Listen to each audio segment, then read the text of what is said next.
Welcome back to the show. I'm your host, Phil Risher, and on today's episode, we're going to be discussing how to build a business that runs without you with Dave Moerman. Thanks so much for joining us today, Dave. Yeah, man. Thanks for having me on. We're going to have some fun. Yeah, I completely agree. We're jobber buddies. We're also home service guys. We love the trades. So you are the home service business coach and the founder and CEO of Revive Services. Can you tell us Revive Services? So obviously you run a business, but then you also coach people on how to run a good business. Is that right? Yeah, that's exactly right. You got it. So what is Revive Services? What do y'all do? Yeah, so we started in 2017. We specialize in exterior home maintenance. So a lot of window cleaning, roof cleaning, house washing. We did also add on in 2019, we added on a holiday lighting division. So we actually stay very busy now in Q4 with a lease model for Christmas lights, which I love talking about.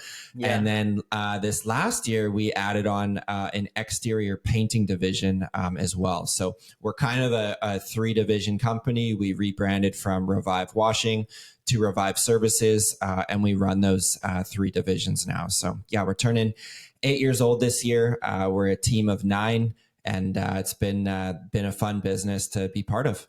Yeah, very cool. And then I think the main reason I reach out to you to be on this show is because you have mastered the art of kind of being the CEO founder title and running a business without being stuck on the truck or in actually doing the services, though you have done the services before. So could you tell us a little bit about how you kind of got into the trades? You were doing painting and that kind of stuff, but can you tell us a little bit about how that happened? Yeah, man, for sure. It actually started, I went to college playing, I was a center back for our soccer team. So I got my schooling paid for and I was playing soccer. I ended up getting 2 concussions within the 30-day time span. And I went and saw like head trauma specialists, and they said like, Dave, we know you love soccer, but you actually can't play anymore. So I was just like gutted. I'm in my second year of business school. And a friend of mine ended up bumping into a campus recruiter. And this is like 2009. So there's like CD-ROMs, right? And on the CD-ROM, it was like make $20,000 in a summer. And this is before inflation. Like, it's a lot of money for a student. I was making $14 an hour before at a grocery store. So I ended up taking it home to my parents, and my dad said, you should jump in. And my mom was like, this sounds kind of like a scam, make that much money. But I signed up that week and signed up to paint houses. So I ended up almost quitting, Phil, in my first year, because it was like I lost 15 pounds. I was working probably 16 hours a day. And anyone that's ran their first year of business, you just get like your teeth kicked in like 3 times a day. So I ran that first year. My regional manager said, Dave, it will get better. You got to come back for another year. So kind of like put the screws to me a bit. And I ended up coming back in that second year, Phil. We did 105 grand in the summer. I did make 30,000. So I was like, okay, that gave me my first taste of like entrepreneurship actually works. But it took like 2 years, and I had this Mazda pickup truck. So that was kind of like my breakout year running like a 6-figure business as like a 20-year-old. And I was like, okay, that's what gave me kind of that hunger. And that was like 14 years ago now, and just like been running in the trades ever since. Yeah, very cool. And it was a franchise, right? It was, yeah. So it's called University First Class Painters. They're based in Halifax, and very similar to like a Student Works College Pro. But I just immersed myself in the culture. Like, they do a good job, like flying you. They took us to Cuba for like a trip to Vegas. Like, you're, 21, 22, you're painting, you're hanging out with your buddies. Like you probably think you're a little cooler than you actually are, but they do a really good job taking someone who doesn't really know much business and teaches you like everything. So we can talk about it more, but there's a certain point in franchising that this could be a whole 3-hour episode where it kind of, for me, the value kind of tipped, and that's what sent me out on my own in 2017. Yeah, I think I saw that. You exited the franchise. It got to be the point where, okay, you learned what you need to learn. They were taking a big cut of things, and it's like, hey, this doesn't make sense. So once you left the franchise, then you went right into house washing because you couldn't paint or something like that?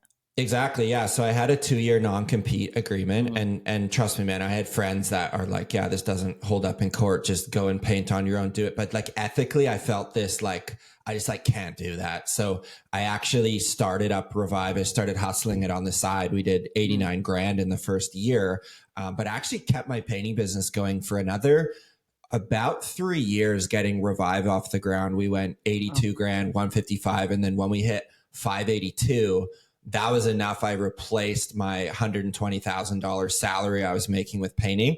And I said, all right, I'm going all in on this washing opportunity, recurring work, high love it. margin work, royalty free.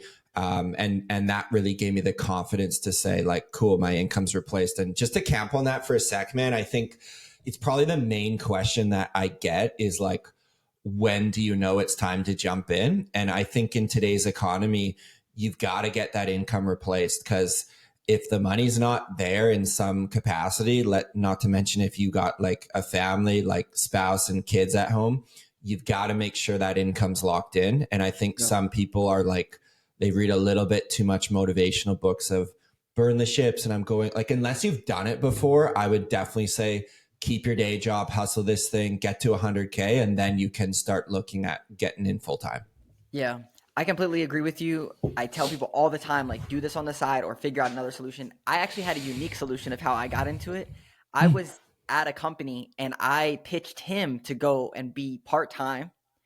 I would still do all my work, but I would just charge him 50% of what I was making, which was Nice. like 70 or 80,000. Yeah. And then I was going to go get two other businesses and basically, let's say I charged them 35,000 each, Mm-hmm. then I would be able to replace my income, but then I would have like a business so I could productize Nice. the service. Great. So I think there's a lot of cool ways that people can get creative. Like even the side hustle side, I think there's a really cool component of that, which is you can also build a business without actually doing the work, and you start to learn some of those things in that process. Yeah. 100%, man. Yeah. Very, very similar in principle. I love that. Yeah. So once you started going with the house washing, for people that don't know, you have Yeah. reoccurring contracts that you sell, and you're cleaning windows, gutters, power washing. Exactly. Yeah. So we started that way, but then as we started adding more services, we found like our model is so simple, man. Like we actually do 4 emails a year. And we try and be preemptive with that before our busy season hits. And we now have a base of about 3,500 customers. And so we email them about a month before we get busy, and we fill Perfect. up that schedule. We give them a like 5% discount, and then we dominate on Google currently, which is awesome. So that carries us through our busy season. So we stopped the recurring maintenance because, like, I started as just a window cleaning business, Mhm. and then when we started adding roofs and sidewalks and houses, we found like customers actually want like an a la carte quote every year Mhm. based on like our service scope. So now we just go with those 4 emails and give everyone a custom quote when they're ready. And that's actually cranked up our average ticket size the last few years too, which has been exciting to see. Yeah, I bet. So what are those four things like in the season? Yeah. So the first email's going out. We're saying, get in like before their busy season starts. The second email's going out right at the tail end of busy season, kind of like July range. And then Mhm. we do one late August, early September, where we actually do like a promo because the summer can slow down. And then we Mm. do one in the fall for gutters and Christmas lights. So we kind of lead each email kind of promoting our service. That's like our main service for that next quarter. But we do make mention of the other ones as well. Yeah, I love that. I think so many people miss out on email marketing, staying in contact with people. You know, you can't get lifetime value if you don't have lifetime relationship. You got to stay top of mind Yeah. with people. And it's good that you kind of already have them sectioned out. And it's like, it's basically, running for you. Do you do like any one-off promos or things like, hey, we're slow, we really need to fill our schedule? Or how do you get that going? Yeah. Yeah, we'll do that too, man. Like in the summer, that was a big push why we actually brought the painting back in, was to fill up that Q3. But at least where we are in Canada and a lot of guys in like the northern states, that kind of August, September is kind of like a funky time to get filled. So Yep. we'll go all day with a 10% promo to fill that schedule. The beautiful thing of washing is you can have a charge rate per technician of $125 to $200 an hour per tech. And so your material costs are minimal. So that's where the washing side beats the painting, is your charge rate and like next to nothing material costs. So Definitely. there's a big reason why I chose the washing business too, is due to the profitability and how recurring it is. And lastly, man, like, this, how fragmented the industry is just like, if you got a basic GMB, a website, and you do good work, you're like 80% of the way there. And that's a theme I've seen in contracting the last decade and a half, is just how like low the bar is, that if you got a bit of your game together, you could do really well. Yeah, and to piggyback off that, I completely agree with, if you do the basics right and you really focus on building a solid business, you don't have to worry about running TikTok reels and all this stuff. And like, that stuff's great, but like, don't try to reinvent the wheel. Just do the basic stuff that most people are not doing, and you're going to beat the competition because they're out running jobs and that kind of stuff. So I want to get into a little bit about the coaching side, because a lot of our audience, they got businesses, but they might feel overwhelmed, or the business is running them. And I think there's like really three main parts, like budgeting, lead flow, and then like HR kind of stuff. From what I know about you, when it comes to budgeting, I think it comes down to like job costing and knowing your numbers. What are some common themes that you hear with people that you're coaching, or issues that you come across? Yeah, I think a few things, man. Like, I try and think, like, as a coaching role, like, if we had a magic wand, what's a couple things we could like inflict, like a small shift that we could actually have the greatest outcome.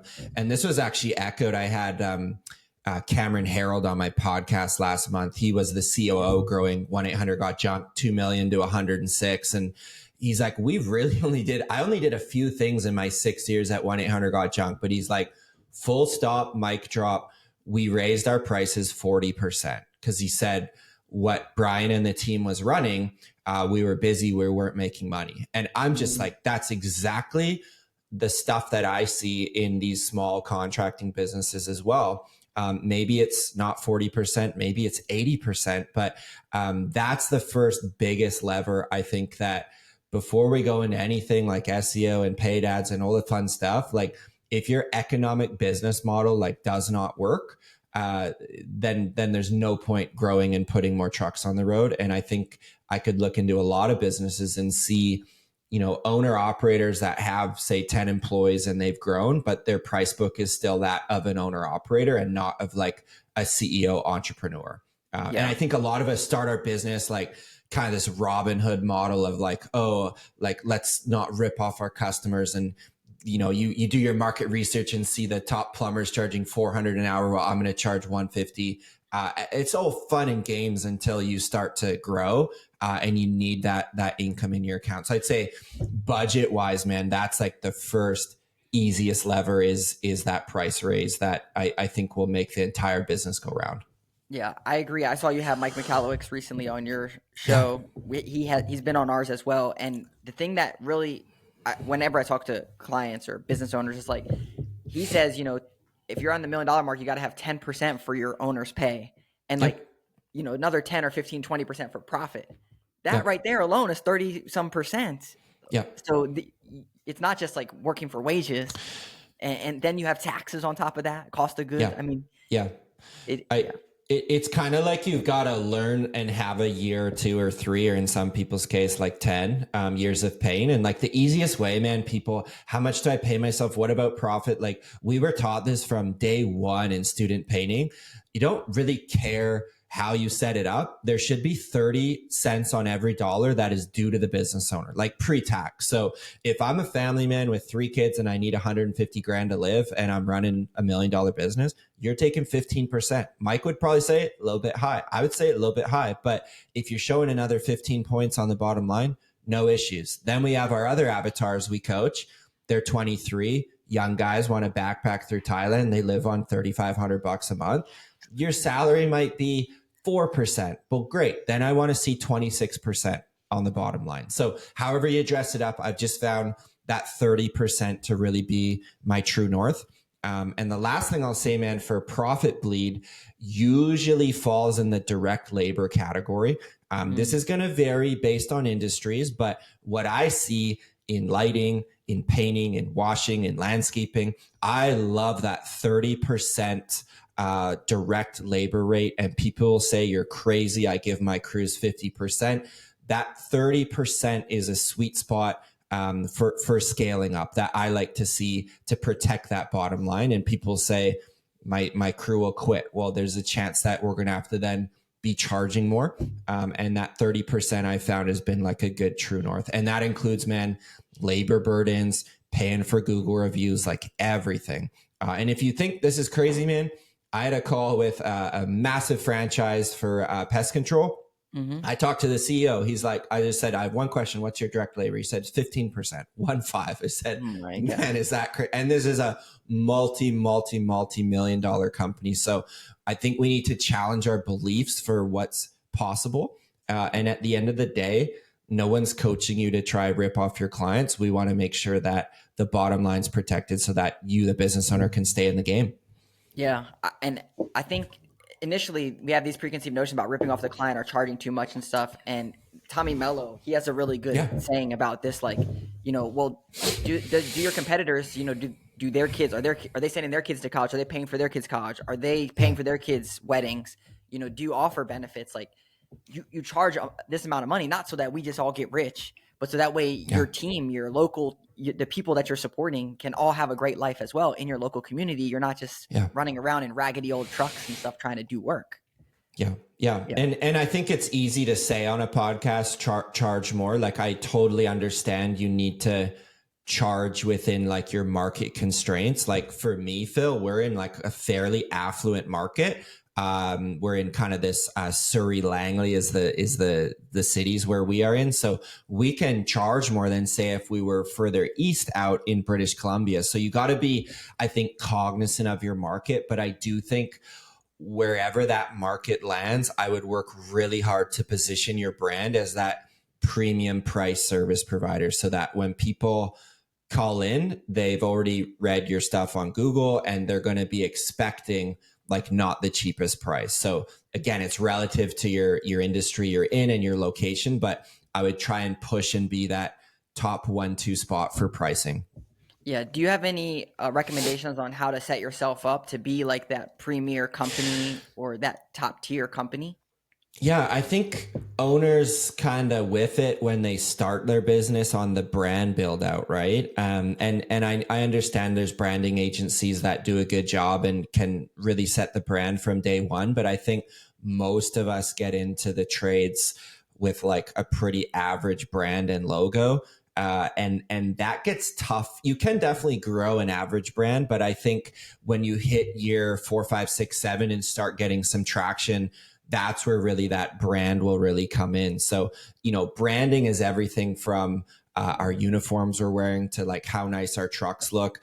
Really, man, people don't talk about this, but your brand is like the personality that the owner has and your people have too. Like if you can do some work on yourself as an owner and make yourself likable and that people trust you in interactions, that goes a long way, man. Like I sold, I remember back in painting days, I sold $300,000 in a summer from my little Honda Civic. And like looking back, it should have wrapped it, made it look nice. But I believe I sold those jobs on my personality and that people trusted me and I had a great team and Dave's paying for college and like there's this like nice local kid. That was part of my brand that people trusted. So, the truck wraps, all that stuff helps. But I think really it's how that owner or how that sales consultant presents themselves when they're meeting the customer too. So I think those are just a few quick tips of things that we can do to really move that price up. Because the last thing I'll say, man, I love this quote, is that price is largely irrelevant in the face of value. So if you can get focused on more value for the customer, more value, that price can start to tick up where people are like, yeah, like this makes a lot of sense what I'm paying for now. And I'm gladly going to do it. Yes, you're absolutely hit the nail on the head with when you build the value proposition, it's not apples to apples comparison. They're seeing, hey, this company's different. There's something different about them. There's a good book by Dan Kennedy called Marketing to the Affluent. And in the book, he says that as you make more money or charge more money, people work with you because of who you are and not what you do. Yeah. And if you set yourself up, like you mentioned, Google reviews, like no wonder they charge more. They're the number one. They have 1,000 Google reviews. No wonder they're number one. They have their pictures on the thing. No Yeah. wonder it's basically validating all of those things. And people are like, I want to work with this company because they do all these things. 100%, man. I think too, like the economy shifted too, where I think the consumer is more of a intelligent buyer. And I think like the sales process has now collapsed based on how much research a consumer can do online. If you're looking to get your windows clean, you're probably going to invest 15 minutes, I'd say, of online research, read a few reviews, check out the homepage. And then when you call in or inquire to that company, you get a response right away, right? I'll share a quick story. We had to get our couch cleaned. We went away on a trip. The dog sitter didn't do such a good job, and the couch needed some work. So my wife, I said, hey, email my buddy. He's got a local carpet cleaning business. Emailed him. It was like Friday at like 4. And then we were hanging out making dinner. And like within an hour, she's like, man, Andrew already wrote us back and like gave us a price to clean. She's like, and so I'm like, even if it wasn't my buddy, I'm like, good job, Andrew. Like already in a great light, like we're ready to get this couch booked in. So I think on like the smaller average ticket sizes too, that just plays into the sales cycle so much of like, you look good online, your reviews tick a box. And then I reached out to you and I heard back, lickety split. There's a good chance we're just going to book the job. Yeah, you're absolutely correct. There's 3 things that we always say, like when someone fills out a web form, automatically send an email and a text message if you can. When someone calls your business, if you don't answer, have an automatic text message that goes back to them. All that stuff is so important because people just want to get their stuff cleaned or fixed or whatever. And they just need someone to validate like, hey, I got this. We'll get back to you, And so, yeah, you're absolutely right. I want to dive in a little bit on the operation side of the business of like running a business, being the CEO founder. And did I hear that you went on a 3-month trip to Bali, or was that something that you're trying to do? No, I've been, but yeah, I was going to say between you and me, but between you, me and everyone, the last decade, I take 40 days off a year. So, I traditionally did 3 years in a row where I'd go on 40-day backpack trips through Thailand, through Bali. So yeah, I've been all through Southeast Asia, but I've not been in Bali for 3 months, but I've been in Bali for like 3 weeks at a time. But I love, I love the lifestyle that the business can afford. And I think like full stop on this podcast, man, I'm not the entrepreneur that's like, let's grow to 100 million and have a staff of 500 and like, that doesn't jazz me up. What jazzes me up is build something that works, that runs and runs without Dave. And so that means it's not going to be the biggest business in the world, but it's going to have the best lifestyle. And so that's how I've chosen to build all 4 companies that I built. Yeah. And I wanted to camp there because that's the thing that people are pulling their hair out because they're like, you always hear the revenue, get to 10 million and then you'll be good. You'll have the profit and then you'll be able to sell your company and stuff. But I think there's a whole nother side to it, which is like, know your numbers, dial them in, and then you can create this. How does your business run without you? Yeah, I mean, it ran like I was talking to my salesperson this last week, and he's saying, I said, man, if there's one thing I do in business well, what would it be? And he knew right away. He said, you do the best job hiring great people and letting them basically own their role. And a quote I've been camping on, Phil, is like, stop delegating and start empowering, right? And it's easier said than done, but I think this has always been a skill of mine that I'm not technically oriented. So that's what makes me a little bit weird, Phil. Like we've got 8 pictures my wife wants to hang up in the bedroom. And I'm like texting and calling my buddies to come and do it. Cause I'm like, I'm not measuring that. I'm not. So even my time on site at Revive, it was like 6 weeks maybe. And I was like, all right, I'm hiring someone and getting them in. So I think I'm just, I know what I do really well in business. And I also know after hiring almost 150 staff over the years, like you get pretty clear on like who your ideal avatar is for the role. So I think the big thing for me is I'm really good at interviewing people for core values and making sure that those core values fit in my team.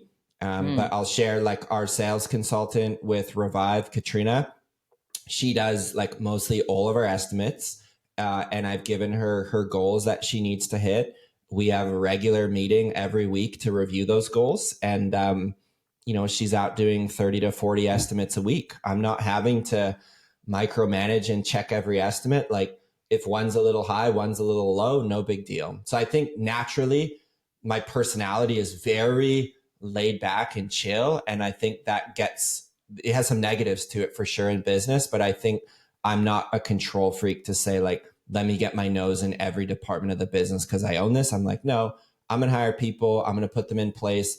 They'll make a few mistakes, but long term, I can't be the one like micromanaging all these roles. So I don't know if any of that even makes sense, but yeah, no, it's very refreshing hearing it. And then also a podcast I was listening to you on talking about the e-myths, reading the e-myths 13 times or something like that whole concept. I think it's nice as business owners, we read it and then we're like, okay, this is great. But then another problem comes up and we don't actually get to that. Yeah. One thing I do have a question about. So you have a sales Katrina, and then you have an operations side of like doing the work. Do you have, is it like two managers that are running operations and sales kind of? Yeah, pretty much. Yeah. So Steve's our field supervisor. So he's overseeing our crews in the field. He also has a component of his job where he's on site maybe 50% of the time, but he's doing material ordering, equipment handling. And then we've also got, so basically 3 managers right now. One does sales.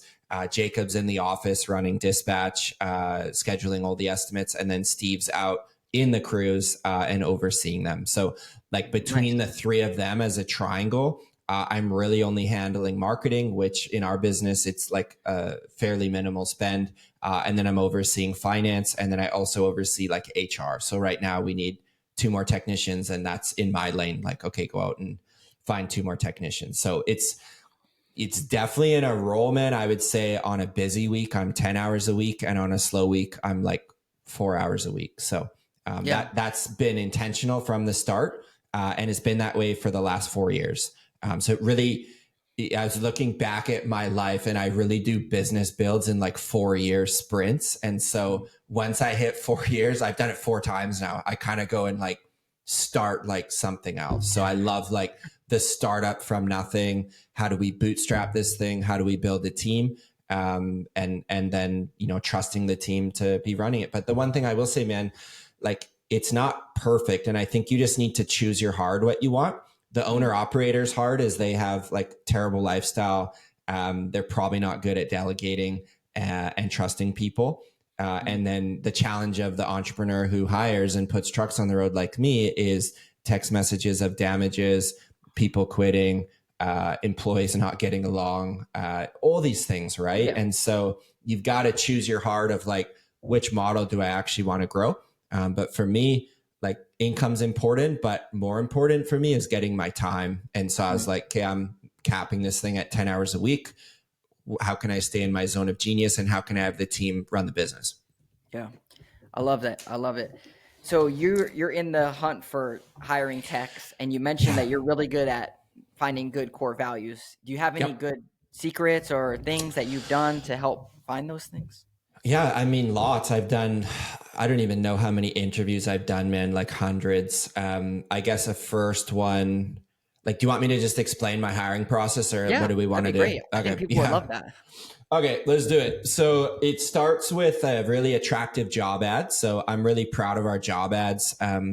We've got all of our members at HSBC now using like our copywritten job ads. So they're really speaking the language to the avatar, and like we're running a gutter cleaning, pressure washing business. So we really make it about the culture and how fun it is and how awesome of a team it is to join. So that's the first thing, like killer job ad. Number 2, we haven't accepted a resume in like 6 years. So we send everyone to our online application form. That can be on Google Forms. For us, we use a company called Jotform, Jotform. You can get like a free form populated. So everyone that reads our ad gets sent over to apply online. And that right there is a big disqualifier. So like people just aren't going to do that. But when we see the ding go on Jotform, we're like, hey, someone took the time to 10 minutes to fill out our application. We filter for driver's license, extension ladder work, working at heights, and someone who lives local. If we like those things, we will move to phase 3, which is a conversion call. This is a 10-minute phone call. We first text them. Hey, Phil, got your resume. It's Dave with Revive. you have 5 minutes to talk it over. Let me know when's good. Hey, I got time right now. Cool. I'll give you a call. 10-minute phone call, almost an interview phone call. You get a vibe for that person, man. Like, I just think in the digital age, people waste so much time messaging. Like, my buddy's going on dates too. And I'm just like, stop texting this girl. Like, call her. You'll see in 5 minutes, is she worth going on a date? I will never show up somewhere, man, without like confirming with the person, like, are we still good to go? So we waste so much time hiding behind our screens. So like, pick up the phone. How do they communicate? From there, we move to step 4, which is come into our office, in-person interview. Ideally, we do 2 managers on an interview. We're really good at that when like we have the capacity. Right now, we've gotten kind of lazy because the managers are so busy that I've jumped in and done some interviews this last month. After that, their only homework off the interview is they need to text me or whoever's hiring a reference. We call the reference. And then we do a 1-day working interview. We bring them to site, we pay them, they ride along with our field supervisor or one of our lead technicians and see if they're going to stick. So that's like our 6-step process. But the big one to camp on is the interview phase, man. Like, we've got killer interview questions to filter for. Does this person really have the chops to be in our company? And that's a reason too I chose the window cleaning, pressure washing space. Is we can train a brand new technician in 2 weeks, which is like, I know your audience is plumbers, like, so like, obviously that's not a reality, but still, you want to be looking for good-hearted people with core values that fit your company. Now, I heard core values, man, for years, and I thought, yeah, this is like, I got to run my business. Like, I don't need core values, but like, they are the defining like true north of who you hire in your business. I'll just share a couple because people are probably wondering. So one of our core values, number 2 core value, is core value of excellence. Okay. So this is one where we say in our core values, we never settle for a job good enough.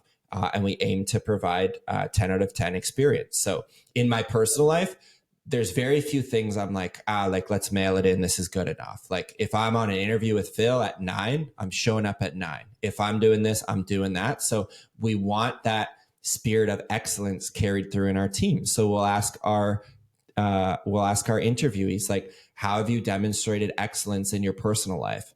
Someone might not have an answer, right? Another last thing, if there's one trait I look for, it's being goal oriented. So if Phil, you asked me, Dave, tell me about a time you set a goal in your personal life and the steps you took to achieve it. We could have a 45-minute talk on like, hey, when I was 6, I wanted to do this. So when I was 12, I wanted a dirt bike. It was $2,000. My parents wouldn't give me any money. So I went out and got a pay. Like, okay, cool. It shows goal oriented. So core values cannot be taught in adult life. We're merely gauging for them. And I'm saying, I want to buy your core values and put those into my business. I love it. Tell me about a time questions. I think most business owners miss out on those questions. They're just like, can you do this? Let me tell you about this. If you say, tell me about a time you did X, Y, and Z, and it fill in the blank with your core value, it's going to open up and you're going to be like, oh my gosh. Yeah. Like, man, and it's how you find a partner for life too. Like, you're filtering obviously for chemistry and connection, but it's those shared values. Like, who are you when no one's watching, right? And like, that's how I trust my people so much. Like, my 2 managers have the code to get into my house. Like, it's just like, they drive my trucks around. They all have a business bank card. They could clean out our business bank account today. Like, there's all these things. And, oh, Dave, you're too nice. You're too trusting. But I buy that level of trust so that I buy back all my time from running the business. So I just think we rip past core values. We think they're woo woo. I don't need that. I need someone that's good on the job site. Like, yes, you do. But if we miss the value part, you're going to end up with a maverick employee who's very high skilled. And you guys all know these technicians, high skill and low commitment to the company. Phil, do you mind staying late on this job? We'll bust it out. I'll give you an extra $100. No, I can't do it. Okay. Ask again. Can't do it. Can't. Like, they're just not in it to win it with the company. And that gets to a whole nother thing. If I had to say on this whole show, man, like, core values married with a 3-year vision, if you get those 2 things dialed, it's going to be lights out for your company. So the 3-year vision is really, we're recording this in 2024. We have a painted picture for our business, what it looks like in 2027, how many trucks, we're going to have a headquarters. who's on the team, what are those positions, how much are they making, what are customers saying about our business. So I think like beginning with the end in mind, you need to have that vision. And I think if you brought whoever's listening to this show on and said, what's your 3-year vision for, Sunrise Mechanical? I don't know. Like the employees don't know, the owner doesn't know. We're just trying to make it. So that's like a huge thing too. If you took the core values to get the people and the owner sat down for a weekend and built out a 3-year vision, it'd be dynamite. Yeah, I think that goes to retention too. Like people want to be a part of something that's growing, that has a vision, that's like they see a future and progress. And when you don't articulate that, they're just, another day, just getting my job, when's the weekend? And people want to follow like an attractive character too, man. Like I learned this through my 20s. I would host 300-400 person like parties, events. I charge people at the door and I donate all the money we made to charity. And like people wanted to come like selfishly, like young adults to like party, have a good time, but also knew that their $20 ticket was going towards a good cause. And that's when I really learned like that exactly what you said. Like people want to be part of something bigger than themselves. And like your company can be that. That can be something that they want to hang their hat on and be like, man, wherever this person's taking the business, like I'm just down to follow it. Yeah. One quick question about, actually, you mentioned about bringing on Christmas lights. This was a listener question that I just saw. Sure. How do you add a new division to your business? Like, how did you know, hey, Christmas lights make sense? How did you even know how to do Christmas lights? Like, was that you taking that on or what? How did that happen? Yeah, for sure. It kind of came out of pain, to be honest, man, because I got really good at running like a 6-month business model and then like running off to Thailand and shutting down the business. And so that was all fun while I was in my 20s. But in 2019, I started hiring more year-round staff. And then conversations started in spring, summer, like, hey, like what happens in the fall, in the winter? I got partner kids. So the Christmas lights was actually in me for like 3 years. I always wanted to do it. And I was like, nah, we'll do it later. And then finally, a colleague of mine got into Christmas light supplying and he said, Dave, I'll take you out for sushi. Took me out and I ended up writing him a check and said, all right, let's go in on Christmas lights because I want to keep my team busy. So we did 31 jobs that first year. My buddy who sold me the lights actually went out one of the few times I'd been on site. I went out on his site, learned Christmas lights. Then I brought my guys there as well. They learned it as well. And that first year we ran a sale model of Christmas lights, which I do not recommend. And then the next year we flipped it over to lease and we picked up like a whole bunch more clients. So it's what started as like get your team to stay together year round turned into like Q4 now rivals our profitability for Q2, which is like, I never would have thought that in 100 years when I started Revive that we'd have this like killer Christmas light division, but it's like, it's such a fun time of year. Yeah. I talked to this guy. He actually set up a meeting with my business and he only does Christmas lights in California. And he's been in business like 2 or 3 years. He got laid off during COVID and they did 700,000 last year. And it was just surprised. Christmas light, the leasing and then storage. And then just obviously they're busy during Christmas, but like the rest of the time he's just hanging out. I'm like, I know. Dude, this is crazy. There's guys like that here too, man. If you like commit to that lifestyle for 4 months and just go, like you can make so much and then have like the rest of your year. So if you stacked up all our services, it would be like the top 2 for profitability. And what I love is we do the storage model as well. So like if a customer does not re-up with us, we're out like 30 cents a foot of socket wire. So it's like, it's like $30 like gone, but we just recycle their lights back into like our system. So that's the beautiful thing of the business. So I think if you're running like low entry property services and we're like 90% residential, it just made so much sense to plug in. But the one thing I will say is there is a safety play for sure with the Christmas lights that if we get 10 leads in, Phil, we're probably only going to quote 5 to 6 of the jobs just because it's like we're looking at getting like a lift for our company. But at this point, we're just turning down like the super sketchy jobs. It's just not worth it. Yeah, that makes sense. Well, cool, man. This has been great. where can people learn more about you? And if they're interested in getting some coaching done to help them run their Yeah. business better, what's the best way to get in touch with you? Yeah, man, we're everywhere at Home Service Business Coach or just homeservicebusinesscoach.com. We got that domain, and yeah, it's been fun. So however I can help, man, I'm always happy to help our industry. Okay. And what would the pain points be that you typically encounter? Well, the biggest thing, like we probably didn't touch on, was like the first thing we do, man, is get a hold of owners' time. Like we do a time audit, and honestly, the first month working with our members, it's like just getting a hold of your personal calendar. Because like for me, it's like no evenings, no weekends. I clock out at 4 every single day.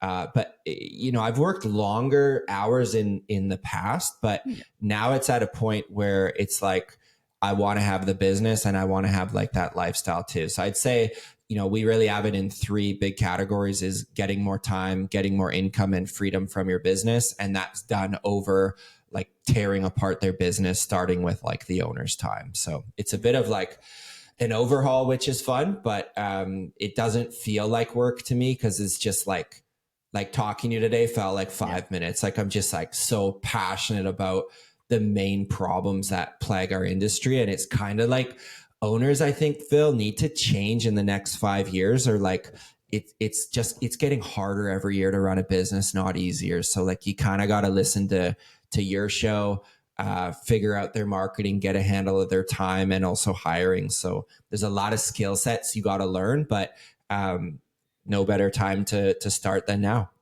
Yeah. Awesome, man. Well, this has been great. One other quick question for you. Do you have any Yeah. like books or podcasts that you were like, hey, this one changed was a game changer for me? Oh yeah, lots. Man, so E-Myth we mentioned, that's like full stop, read that. Another one I'm just looking at my bookshelf here is Who Not How. My goodness, do I love that book Yeah. on how do you actually get some of your time back. I'll serve up one more, maybe not talked about so much, man, is the book called Essentialism by Greg McKeown. Mm.